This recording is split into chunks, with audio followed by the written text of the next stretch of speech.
خبری رادیو آزادی تقدیم شما میکنیم. شعله گلخوجه هستم. سلام. اما نخست سرخط موضوع امروز 26 مارت. روسیه به جای پول اجاره به تاجیکستان دو شهرک نظامی در جنوب را میدهد. طرح سازشنامه در این زمینه آماده شده است. یگانه گناهم این بود که مسلمان هستم. سابق بندی یکی از اردوگاه‌های تربیوی در ولایت شینجان چین از شرایط نگهداریش در این مرکز نقل میکند. ریش گذاشتن، رفتن به نماز جمعه، دعا در جنازه، گفتن سلام علیکم کافی است که دستگیر کنند. اکنون طالبانده نیز کوشش میکنند به چشم دوربین نرفتند. دوربین های شهری به خطر برای راندن طالبانده ها از کوچه های دوشنبه کار ملیسه ها را آسان نمود. چند بار بود از پیش پریونی مختم کردگیم. میگم ممکنه خرچ کنه، دزدی کنه، نه خرچ کنه. وزارت مدافع روسیه به نو انشاءات پایگاه 201 در شهرهای کولوب و بختر را به تاجیکستان می‌سپارد. روسیه با تقدیم این دو شهرک نظامی می‌خواهد از پرداخت پول اجاره زمینی که پایگاه‌هایش در آن جایگیرند خلاص شود. طرح تقدیم شهرک‌ها به دوشنبه تهیه شده است. در این سازشنامه آمده است در صورت به تاجیکستان ندادن شهرک‌های نظامی روسیه باید هر سال تقریباً 6 میلیارد روبل پول اجاره بدهد که برایش سودمند نیست. وزارت مدافع تاجیکستان تا حال این مسئله را شرح نداده است. پایگاه 201 در تاجیکستان بزرگترین واحد نظامی روسیه در خارج از آن می باشد که 7000 نظامی را در بر می گیرد، اما سالهای اخیر تعداد سربازان کمتر شده. پایگاه تا سال 2042 حق دارد که در تاجیکستان بماند. پایگاه در نزدیکی های دوشنبه و بختر جایگیر است. شروع از هفته آینده رانندگانی که میخواهند شیشه های ماشینشان را سیاه کنند باید پول بیشتر بدهند، زیرا یک قرار حکومت تاجیکستان اجازت نامه را برای این کار گران کرد. اما قرار مذکور به رانندگان تاکسی و مسافربرها در سراسر کشور دادن اجازت شیشه های سیاه، تیره یا خیره را عموما منع میکند. رانندگان تاکسی ها از این اقدام خوشحال نیستند. چرا؟ برای یوسفی با آنها صحبت داشت. اکثر راننده‌های خدمات تاکسی در دوشنبه میگوید منع سیاه کردن شیشه ماشین‌هایشان روی کاری آنها به تاثیر نخواهد ماند. به قول آنها تاکسی‌های سیاه شیشه فعلا مشتریان زیاد دارند، زیرا برتری آن تعداد ماشین‌ها نسبت به ماشین‌های شیشه‌های شفاف داشته خیلی زیاد است. Например, شیشه سیاه باشه плюсش بسیاره да. Например, кондиционер более эффективно کار میکنه. اکثر راننده‌ها بر اینند که سیاه کردن شیشه در اقلیم تاجیکستان موافق است، زیرا گرمی هوا خیلی شدید می شود. مشتری که پول می دهد نمی خواهد در گرمی در داخل تاکسی زیر عرق نشیند. همین آمد گرمی ده همین گپا بسیار میشه که مادر ماشینی باشه که سیاه شیشه باشه. من سیاه کردن شیشه های ماشین های مسافرکش و همچنان افزودن قیمت اجازتنامه سیاه کردن شیشه ماشین ها تا 27% اکثر راننده ها را شگفت زده کرده است. برخی میگویند از این بعد دیگر شیشه ماشینشان را سیاه نمی کنند، زیرا از آن که با این قدر پول شیشه ماشینشان را سیاه می کنند بهتر است که آن پول را برای برطرف کردن یک کمبودی روزگارشان استفاده برند. Ну ха кадом ями жилет намекунад, например, сумуш бисёра мекунад, кадан гира, например, хай бюджети давлат ҳамин сум рафтан гира, например, мада қиматай, барои ма и сумаи калон. بر اساس قرار حکومت تاجیکستان نرخ اجازتنامه برای سیاه کردن شیشه ماشین‌ها در تاجیکستان سر از ماه اپریل سال جاری 27% افزایش می‌یابد. همچنین استفاده ماشین‌های سیاه شیشه برای مسافربرها کاملا منع کرده می‌شود. می‌خواهید هر روز اخبار تازه از تاجیکستان را بخوانید؟ پخش زنده، خبر، گفتگو، گزارش و تحلیل از جای حادثه، نظر تحلیلگران.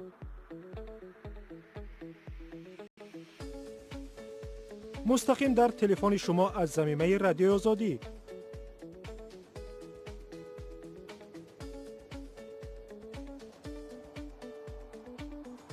در بخش جستجو رادیو آزادی نویسید.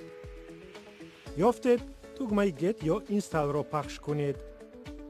زمینه را باز و با کار آغاز کنید. بله را پخش کنید تا از خبر و گزارش های نو بخبر نمانید. با رادیوی آزادی در جریان حادثه ها باشید. بله، با رادیو آزادی بمانید و ایالات متحده آمریکا در گزارش سالانه وضع حقوق بشر در جهان که اخیراً معرفی شد به وضع اویغورهای مسلمان در منطقه شینجیانگ چین تمرکز نمود. آمریکا، غرب و سازمان‌های عمومی حقوق بر اینند که چین با بازداشت و نگهداری اویغورها و اقلیت‌های دیگر مسلمان در مرکزهای مخصوص معرکه پاککاری دینی و نژادی را به راه مانده است. ولی پکین ادعا دارد که برنامه مبارزه ضد افراطگرایی را اجرا میکند. درباره شرایط نگهداری در چنین مرکزها را یک شهروند قزاق‌تبار چین در صحبت با خبرگزاری فرانس پرس قصه کرد. آمیر پس از رهایی از بازداشت در ولایت نارام شینجیانگ چین به ترکیه پناه برد. میگوید یگانه گناهش این است که مسلمان است. هر گونه بهانه برای بازداشت کافی است. ریش گذاشتن، رفتن به نماز جمعه، دعا در جنازه، گفتن سلام علیکم کافی است که دستگیر کنند. نام محمد را داشتن کافی است. همه چیز را بهانه میکنند. گروه تحقیقاتی سازمان ملل میگوید در ولایت شینجیانگ اویغور و عمدتاً مسلمان نشین چین تقریباً 1 میلیون اویغور را خودسرانه در اردوگاه‌های تربیوی نگه می‌دارند. آمیر را بعد از 7 ماه زندان به یکی از این اردوگاه‌ها بردند. یک روز من همه خواسته های آنها را رد کردم. گوشت خوک نخوردم و با زبانشان گپ نزدم. در آنجا شما حق ندارید که طبق عقیده خود فکر کنید. باید چینی فکر کنید و باید چینی گپ زنید. باید روی نشوید، غسل نکنید. اگر دست شوید میگویند که غسل کردی و تو تروریستی. ایدئولوژی دیگر داری. اگرچه کشورهای زیادی مسلمان نشین در مسئله اویغورها سکوت کردند، اما ترکیه یکی از آنها است که آشکارا در این باره صحبت میکند. رهبران ما باید به چین بگویند اگر میخواهند با ترکیه رابطه خوب داشته باشند، پس به این مسئله حساس برای ما بیشتر اهمیت بدهند. این اردوگاه ها باید خالی شوند و آنهایی که بیگناه در زندان ها رنج میکشند باید آزاد کرده شوند. اما مقامات چین تاکنون هر گونه انتقاد و ادعاها درباره اردوگاه‌ها را بی اساس خواندند. شما برنامه خبری رادیوی آزادی را تماشا دارید. در اینترنت فروشگاه مشهور آمازون چندین لباس‌های مردانه و زنانه با رنگ و نقش پرچم ملی تاجیکستان به فروش برآمده است. در این فروشگاه همچنان ده‌ها اشیاءهای دیگر را به مثل چوینک، روی پوش تلفن و مثل این را خریداری کردن ممکن است که در آن پرچم ملی تاجیکستان تجسم یافته است. همکارم عبدالله شوروف در فروشگاه آمازون کندوکاوی انجام داد و حالا با ما در استودیو است و آماده صحبت. سلام عبدالله. خب نخست بگو که نرخ شورتی های زنانه و مردانه با متای پرچم تاجیکستان در آمازون چند قدر نرخ دارد؟ سلام شهلا، اگر نرخش را بگویم شاید چندان خوشت نآید چون گران است. شورتی های مردانه برای مثال $34 و زنانه وابسته به اندازش از 21 تا 23 دلار نرخ دارد. در فروشگاه آمازون همچنان نیم تنه، پیراهن و شلوار مردانه و زنانه را خریداری کردن ممکن است که همگی عین متای پرچم تاجیکستان را دارند، یعنی با رنگ سرخ و سفید و سبز و 7 تاج. خب برای من و شاید برای اکثریت بینندگان ما عبدالله عجیب باشد که این اشیاء چگونه نخست به آمازون راه یافتند، کی آن را استحصال میکند و به فروش میبرد؟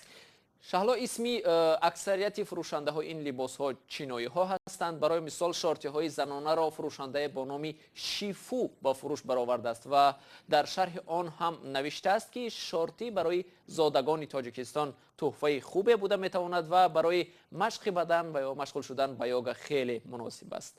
با عکس پرچم تاجیکستان ده ها اشیا را در آمازون پیدا کردن ممکن است، از جمله پیشبندکی سگ. پیشبندک سگ؟ بله. خب باید دختن لباس و یا طور خودت گفتی پیشبندک سگ با عکس پرچم ملی تحقیر پرچم نیست مگر و قانون‌های تاجیکستان در این بابت چی میگویند؟ شالا با عین چنین سوال من به حقوقشناسان و وکیلان پارلمان تاجیکستان مراجعت کردم. حقوقشناسان میگویند دختن لباس از متای پرچم واقعا یک نوع به احترامی به آن حساب می شود و جزا هم دارد.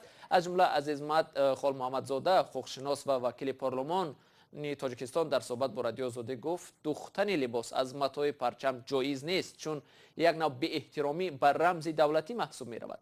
дар тоҷикистон парчами давлатӣ тибқи қонун муқаддасоти давлат эътироф шудааст ва беэҳтиромӣ зоҳир кардан дар нисбати он ҷазо дорад.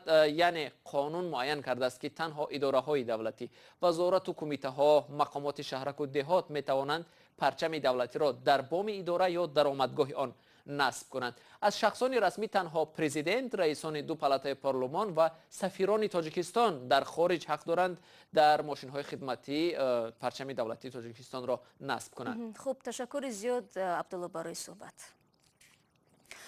من برنامه را ادامه میدهم. دوربین‌های نظارتی شهری بخطر نقطه‌های طلبندگی و شیوه گدایی آنها را در پایتخت تا اندازه تغییر داده است. این دوربین‌ها تنها در 3 ماه سال روان بیش از 700 طلبنده و آواره‌گرد را ثبت نموده است.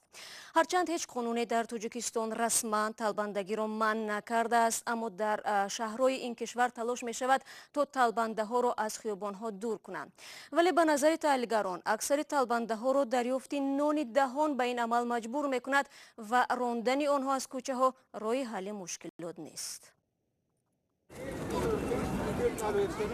خواهران نابینا فاطمه و زهرا چند سال باز در خیابان‌های پایتخت پول می‌طلبند. این دو خواهر قبلا در کارخانه‌های مخصوص نابینایان کار می‌کردند و با معاش زندگی را پیش می‌بردند. بعدی از کار ماندن این مؤسسه آنها به کوچه برآمدند. هم کرشکا می‌بردیم. سکرشوات می‌بردیم. با کجا؟ همون کارخانه کامبینات بود. بازی نیست، بازیش کار نمی‌کند. کارخانه امین راهبرمون دیرکترمون گرفته و چی آرنده دادگی آرنده. راه رفتن برای این دو خواهر آسان نیست. در مکان‌های دوربیندار شهر نمی‌توانند بایستند. پلیس به سراغشان می‌آید. اپا جانو نبروی میگن. ما با گاب میرسد گاب میرسد میگن. جنگ میکنن. جای جمعیتی با ممکن نیست. طلبندگی در خیابان‌های مرکزی شهر و ویران کردن ترتیبات جمعیتی دانسته می‌شود. شهری بخطر نهادی که دوربین‌های نظارتی با آن تعلق دارد موظف شده است با پیدا شدن طلبنده‌ها در خیابان‌های مرکزی به ماموران پلیس خبر دهد. در 3 ماه اول سال روان توسط این دوربین‌ها در شهر بیش از 700 طلبنده و آواره‌گرد ثبت و به پلیس سپرده شدند. هدف از این اقدام کم کردن طلبندگی در پایتخت گفته می‌شود. بیبی هاجر سفروی 50 ساله میکوشد در مکانی نصب دوربین‌های نظارتی پیدا نشود. یا خیلی وقت مجبور بشیم تفر میرم همه ماشینا نمیگم آدم میره عمدیل هست 100 متر 50 متر 5 متر 10 20 متر میری همون یادم نمیمونه. بیبی هاجر میگوید باری آخر 2 هفته پیش میلیسه ها او را برای گدایی در مرکز شهر بازداشت کردند. من خیلی هم پنسه من بگیرم 170 تومان با صغیره پلی دخترم 170 تومان دیگه هیچی نمیشه. اونجا نمیمونن مریضا. اگر من نمیفرم برام. چی میگن مریضا؟ سر میکنن. نمیفهمم. میبرن پیشگیری میگن محکم میکنن. برخی میگویند مقامات شهر میخواهند ایمیج شهر را بهتر نشان دهند و از این جهت تلاش های آنها را دستگیری میکنند. یک اون آدم خارجی بیاید چی میگن؟ چی میگن؟ میگن که اوکی احوال ببین ای و ببین. درست کار نغزایی. برخی دیگر میگویند برای کشف و جزا و تعقیب نمیشود پیشی راه طلبندگی را گرفت. ما دیدگیم ای دستش گرفته اما خیلی کرده وای تنی پراوی نه خیلی نیست وای اول باید وای فهماند یا اینکه وای شرایط نداره وای شرایط داشته باشه دیوانه نیست دمو زمستون دمو خنکی وای کودکش خاطی میبیاید اوجا باید اول شرایط وای را مهیا کردن در کار.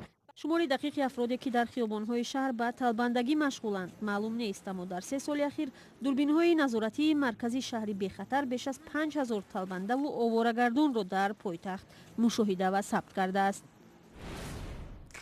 و بازیگر ایرلندی کونر مکگرگور اعلان کرد که از موریبای بدون قاعده خارج می شود. تصمیم گرفتم این ورزش را که با نام موریبای بدون قاعده معلوم است کنار گذارم، نوشت او در توییتر و به همکاران سابقش در موریباهای آینده کامیابی آرزو کرد.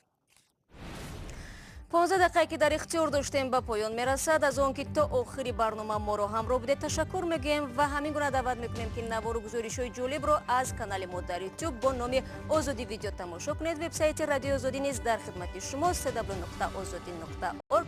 فردا صبح بر وقت نوید بامدادی تقدیمتون میگردد. تا فردا خدا نگهداری هر یکی شما باشید.